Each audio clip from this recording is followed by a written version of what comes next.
정말 종교인 과세해야 될 정도로 그렇게 직업적인 사람들인가요? 하나님께서 주신 것을 왜 빼앗기고 그런 식으로 하세요?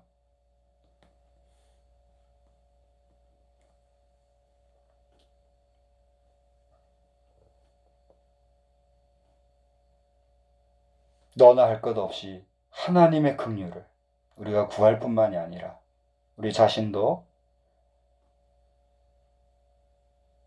생을 경주하는 동안 타자의 긍휼을 베풀면서 죄 짓는 데서 너무 멀어지는 그런 삶을 경주하시기를 바랍니다.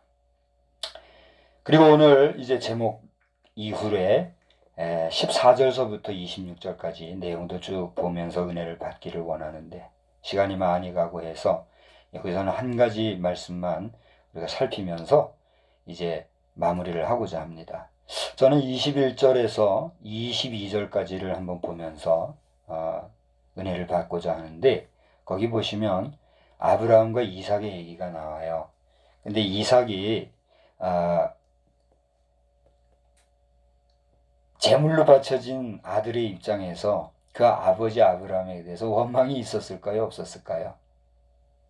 참 원망이 있었을 거예요. 근데 성경에서는 그의 원망이 표현되는 데가 있어요, 없어요? 없죠. 그래서 저는 요셉 다음으로 참 의로운 사람이 누구냐? 보통 많은 분들이 이제 요셉을 성경에서 의인으로 치고 예수님의 또 다른 모습으로 이렇게 얘기들 하니까 그런 편에서 이제 요셉을 얘기하는데 그 요셉 다음으로 정말 위대한 인물이 누구냐라고 한다면 이삭을 꼽을 것 같아요. 이삭에 대해서는 뭐 많은 기록도 없고 많은 이야기도 사실 없잖아요. 물론 뭐 이 이삭의 아내 누구죠? 리브가와의 그 결혼 이야기라든가 우물을 파던 얘기라든가 여기 나오는 번제를 드릴 때 얘기라든가 이런 몇몇 얘기는 있으나 그의 그 사역에 있어서의 아버지 아브라함이나 자식 야곱과 같은 정도로 많은 스토리가 이삭에 대해서는 있어요, 없어요? 없어요. 근데도 저는 보면 아브라함이나 야곱도 위대하지만 이 이삭은 그 나름의 위대함이 있는 존재인 것 같아요. 그래서 이 이야기는 뭐 따로 한번 생각하더라도 이 이삭에 대한 이야기를 쭉 하면서 아브라함과 이삭 이야기를 하는 가운데 23절을 보시면 어떤 내용이 나옵니까? 아브라함이 하나님을 믿으니 이것을 의로 여기셨다 그랬어요. 제가 한번 물을게요. 당신은 의인입니까? 죄인입니까? 분명히 대답해 보세요. 당신은 의인입니까? 죄인입니까?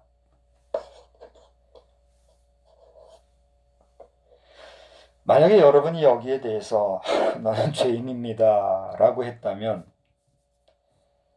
그 자격지심에서 이겨나십시오. 일어나십시오. 당신은 뭐예요?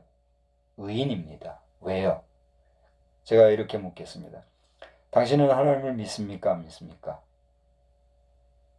믿지 못한다고 하면 좀 할 말이 없고요.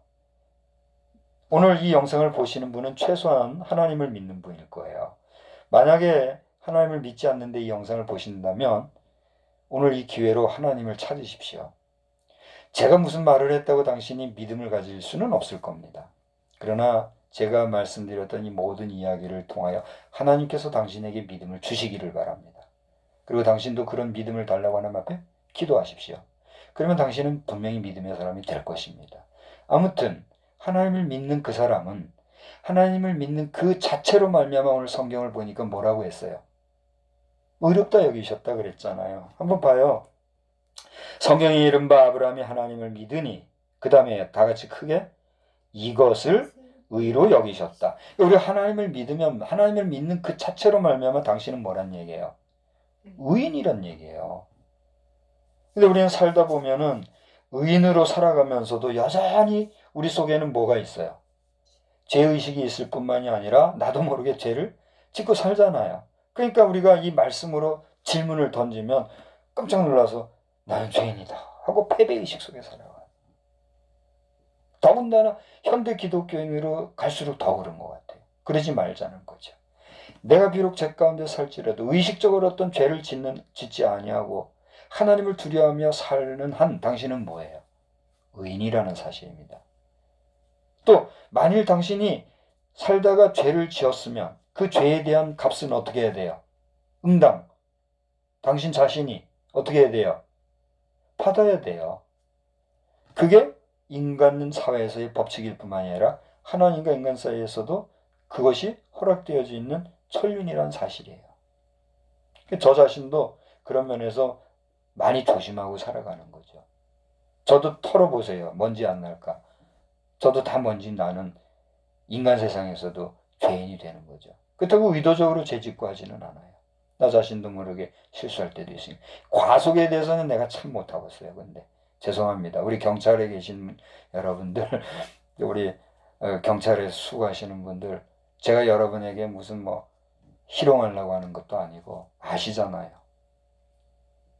과속에 대해서는 어떤 제가 삼가한다고는 하지만은 분주하게 다니다 보니 시간을 아끼고 또 제 자신도 스트레스를 그런 때 좀 풀고 하다 보니 과속을 하는 것이 있는데 그거는 참 제가 약속을 못 하겠어요. 약속도 못 하고 거기에 대한 책임은 제가 꼬박꼬박 졌잖아요. 그동안 과속했다고 낸 것만 해도 엄청나고 그래서 제 아내가 많이 힘든데 하여튼 죄송합니다만은 더 노력은 하겠지만은 그 부분에서는 여러분들이 좀 긍휼을 베풀어 주십시오. 매 고정적인 생활을 하다 보니 아마 운전하신 분은 뭔 얘기인지 잘 아실 겁니다. 저를 위해서 기도해 주시기 바랍니다. 아무튼지 간에 하나님을 믿는 그 자체로 의롭다 여기셨는데 아브라함은 하나님께서 뭐라고 호칭해 준 사람인지 아세요? 오늘 23절 후반절에 보니까 그는 뭐라고요? 하나님의 벗이라 칭함을 받았다. 이 말씀은 저 뒤에 이사야 41장 한번 보세요. 이사야 41장 8절을 보면은 선지자 이사야에게 하나님께서 아브라함에 대해서 증거해 주신 부분이 나오는데 이사야 41장 8절을 보면 그러나 한번 다 같이 읽어볼까요? 그러나 나의 종 너 이스라엘아 내가 택한 야곱아 그 다음 날 크게 나의 벗 아브라함의 자손아 그러면서 아브라함을 하나님이 뭐라고 불렀다고요? 벗이라 불렀어요. 그러니까 여러분이 하나님을 믿는다면 그리고 여러분이 하나님을 경외하는 존재로 오늘 현존하신다면 여러분 의인이요 하나님의 벗과 같은 존재예요. 그렇기 때문에 여러분 죄의식 속에 살거나 죄짓고 살지 말고 의인으로서 의롭게 살아가는 복된 심령 되시기를 주님의 이름으로 간절히 축원합니다. 이것은 저 북한 공산 정권하에서 독재하면서 이 나라 넘보는 사람들을 의식적으로 칭송하면서 의인이다. 그거하고는 상대가 안 되는 얘기예요. 김정은 씨 이거 들으시면 기분 나빠하지 말고요. 또 쟤 저건 누구냐 뭐 이상한 거 해가지고 사람 죽일라 하지 말고요. 김정은 씨 한번 꼭 보고 싶습니다. 김정은 국방위원장인가요? 지금 뭔가 무슨 감투가 그렇게 많아요? 그 창피하게. 한번 만나면 내가 맛있는 거 한번 사드릴게요. 뭘 좋아하는지. 내 술은 못 사요. 담배도 내가 못 줘요. 내가 아버지도 내가 한 번 술 대접, 담배 대접 못했는데 당신한테까지 내가 할 수는 없죠. 기대하지 말고. 한번 만난다면 당신 마음 아픈 부분이나 걱정되는 부분 한번 이야기 좀 나눠봅시다. 진심이에요. 낮 시간에도 얘기했고 이거 지금 이제 이거는 오늘 유튜브 쪽으로 올릴 건데 낮 시간에는 페이스북에도 올렸고 유튜브로 올릴 건데 이거 뭐 김정은 씨 수준이면 언제든지 볼 수 있는 거 아니겠어요? 나도 죽기 살기로 지금 공교회 떠나서 무임 목사 3번 했어요. 이 교회가 왜 그런지 참나 이런 이야기는 뭐 자랑할 건 아니지만 무임 3번을 하는데도 공교에서 불러주는 데도 없어요. 그렇다고 내가 그거 뭐 걱정하거나 하는 건 아니에요. 상황이 그러니 어쩌겠어요. 중요한 거는 이 말씀 이후에 26절을 보니까 다 같이 한 번 더 봅시다. 영혼 없는 몸이 죽은 것 같이 행함이 없는 믿음은 뭐라고요? 죽은 것이다 함으로써 믿음과 행함이 서로가 얼마나 중요한가 얘기하는 게 오늘 얘기. 뭐 더 많은 얘기 또 해야 되고 그러면 시간이 많이 가니까 이 정도로 오늘은 합시다. 믿음을 가지는 것 중요하고 그 믿음을 행하는 것도 중요한데 우리 속에서는 하나님의 긍휼과 자비가 있어야 되고 또 우리 자신 그것을 구하여야 한다는 사실을 우리가 기억하면서 오늘 이 2장을 통해서 마지막 주님의 양과 염소를 구별하시고 빛의 자녀와 흑암의 자녀를 구별하실 때 그것은 차별을 위한 차별이 아니라 불가피한 차별이 될 수밖에 없고 그런 차별로서 구별을 하여야 선과 악이 갈라질 수밖에 없는 것이니까 주님의 차별은 정당한 거예요? 안 정당한 거예요? 정당한 거예요. 우리가 주님이에요? 아니에요? 우린 주님이 아니잖아요. 그러니까 주님은 우리를 차별하실 수 있어요? 없어요? 분명히 얘기하세요. 주님은 우리를 차별하실 수 있어요? 없어요? 진지하게 얘기해야 합니다. 이것은 하나님의 나라 올 때에 차별해가지고 어떻게 했다 그런 개념이 아니에요. 이건 두렵고 떨림인 거거든요. 천국과 지옥을 우리가 믿지 못한다면 주님의 차별은 성립이 안 되는 거죠. 그러나 이미 우리에게 천국과 지옥을 대별하여 주셨고 이 세계가 있으며 나는 이렇게 할 것이다 라고 하는 그 주님의 구별하심은 그 차별하심은 유효해요? 유효하지 않아요? 유효하다는 것입니다. 주님은 우리를 차별할 수 있지만 우리는 이 세상에서 사람 차별하면 된다 안 된다? 안 된다는 거죠. 이런 메시지는 저도 처음이에요. 사실은 여러분도 처음이죠. 우리 세상에선 차별하지 말고 우리를 차별하실 하나님 그 앞에서 내가 차별당하지 아니하도록 구별당하여서 버림받지 아니하도록 우리 이 밤에도 다시 한번 내 영혼의 구원을 위해서 진지하게 기도하고 앞서가신 우리 아버지, 우리 할아버지, 우리 선조 때의 신앙이나 그들의 삶은 나와 의미가 있어요, 없어요? 엄밀하게 의미가 없는 거예요. 물론 관계성 속에서 중요한 의미가 있어요, 없어요? 있죠. 오늘도 우리는 장인, 아무 말 없는 장인 선산에 잠시 다녀왔지만 우리와의 관계성에서 의미가 있어요, 없어요? 있으니까 찾아뵀어요. 그런 의미가 아니라 선대에 가신 그 모든 것은 지나간 것이에요. 이전 것은 지나갔으니 보라 새 것이 되었도다. 오늘 이 시대에 나 자신의 성결함을 앞서가신 선대도 바라실 것이다.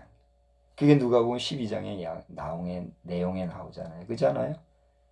우리 자신의 구원의 문제와 영혼의 성결의 문제와 하나님 앞에서의 마지막 순간의 구원의 완성을 위한 그 성화를 위해서 다 같이 내 자신의 영혼을 위해서 내가 수고하고 애쓰는 구별된 삶을 잘 살아서 승리하게 되시기를 우리 주님의 이름으로 간절히 축원합니다. 우리 다 같이 한번 기도하겠습니다.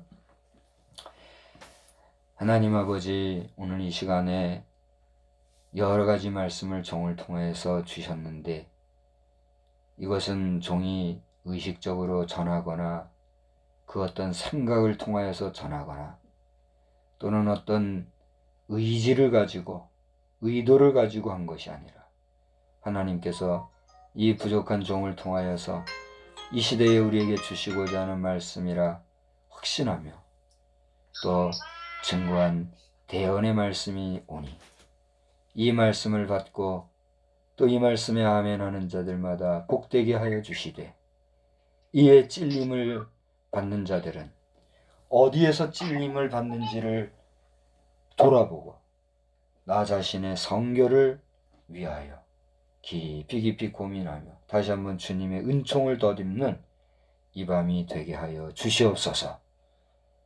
이 시간 이후에 우리의 생활도 주님이 날마다 주관하여 주시기를 간절히 원하옵고 사랑과 자비가 충만하신 우리 구주 예수님의 이름으로 감사하며 기도드리옵나이다.